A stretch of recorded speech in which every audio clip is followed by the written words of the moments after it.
Imagine a night when only darkness ruled the sky. Even the wind had come to a stop. A silence had fallen over the earth, the kind of silence that only arrives when something great is about to happen. And that night, thousands of jinn closed their eyes and waited for one command, for one voice. But when that voice came, the entire universe trembled. This is the story of a kingdom that human eyes have never witnessed, where even the wind was a servant, where birds were part of the army, where the jinn, those creatures that humans fear, stood with their heads bowed. This is the story of Hazrat Sulaiman, peace be upon him. But this is not just the story of a king. This is the story of a kingdom, upon which the hand of Allah himself rested. Hazrat Sulaiman, A.S., was the son of Hazrat Dawood, A.S., a father who spent his entire life in the worship of Allah, and a son to whom Allah gave something that was given to no one before him and will be given to no one after. Allah himself declared it in the Quran, Rabbi habli mulkan la yanbaghi li ahadin min ba'di. O my Lord, grant me a kingdom that shall not belong to anyone after me. And Allah accepted this prayer. Stop thinking for a moment and feel this. A man who asked for something this grand, this unusual, this bold, but he was asking Allah, and Allah is the one who gives. And then something happened that no one expected. The wind, that wind which no one can stop, which no one can command, came and bowed at the feet of Sulaiman, A.S. It was a morning. Sulaiman, A.S., was seated upon his throne. In his court stood jinn, humans, and birds, all lined up in their ranks, and the wind was waiting for his command. Sulaiman, A.S., gave the order, and the wind moved, carrying him and his entire army through the sky. In a single day, a journey was completed that would have taken months. This much power, and yet his head remained bowed before Allah. That was the difference between Sulaiman, A.S., and every other king the world has ever known. But that was only the beginning. The jinn, those creatures made of fire who had never bowed before anyone, stood ready to serve at the command of Sulaiman, A.S. Think about it. A jinn who takes pride in his own strength, who can see humans from beneath the earth, who can summon storms. Even he came forward and said, "We are present." This was no ordinary thing. This was a miracle given to Sulaiman, A.S. alone. The jinn were put to work. Magnificent palaces were constructed. Pearls were retrieved from the depths of oceans. Structures were raised that would blind the eye with their beauty. And they did it all because it was the command of Sulaiman, A.I.S., and the command of Sulaiman, A.A.S., was the will of Allah. But one day, a silence fell over the court. The hoopoe, that bird who was the special messenger of Sulaiman, A.S., was missing. The face of Sulaiman, A.A.S., grew stern. His eyes sharpened. Where has it gone? A wave passed through the entire court.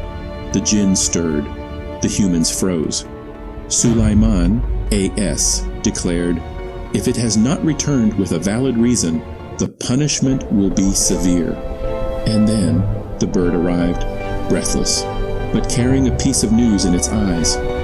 It said, "I have come from a place you have not visited, the land of Saba, where a woman rules, where people prostrate before the sun instead of Allah."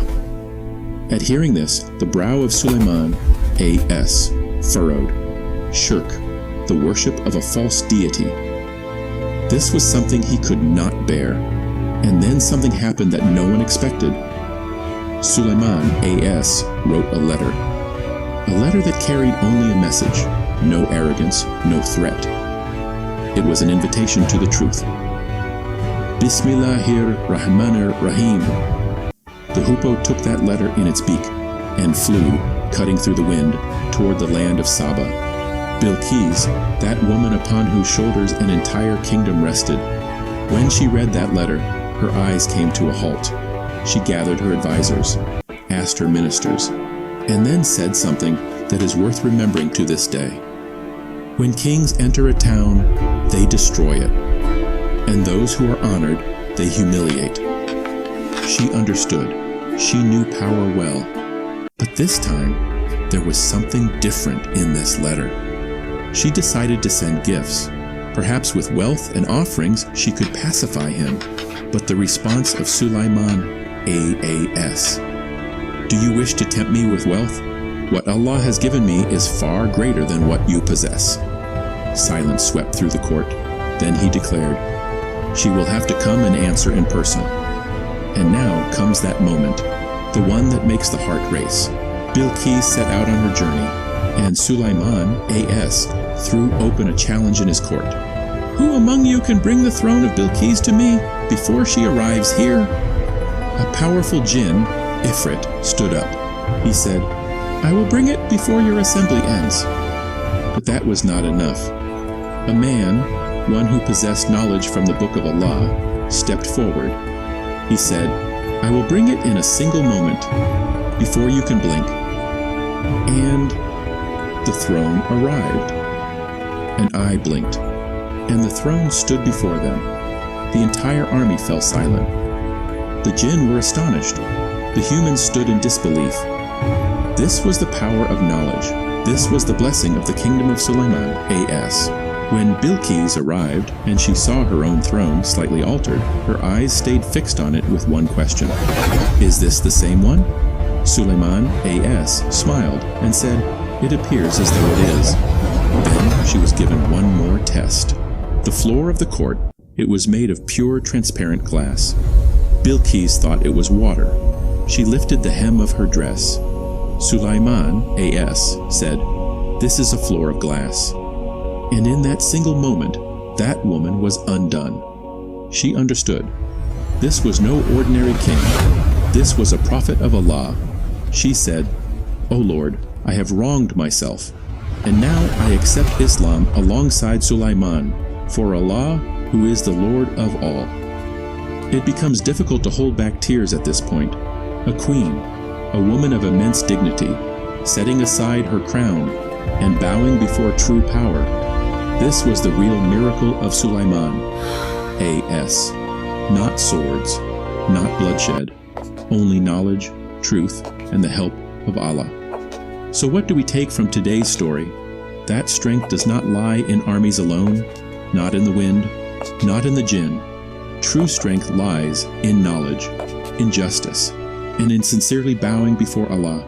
Sulaiman, as, had everything. And yet he always kept his head lowered before Allah. That was his secret. That was the foundation of his kingdom. But friends, the real story was only just about to begin.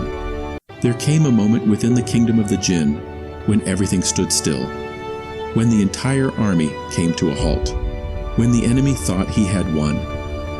But how the kingdom of Sulaiman, as, came to an end, and what happened in that moment, that story is so deep, so full of sorrow, and so extraordinary, that when you hear the next part, your soul will tremble.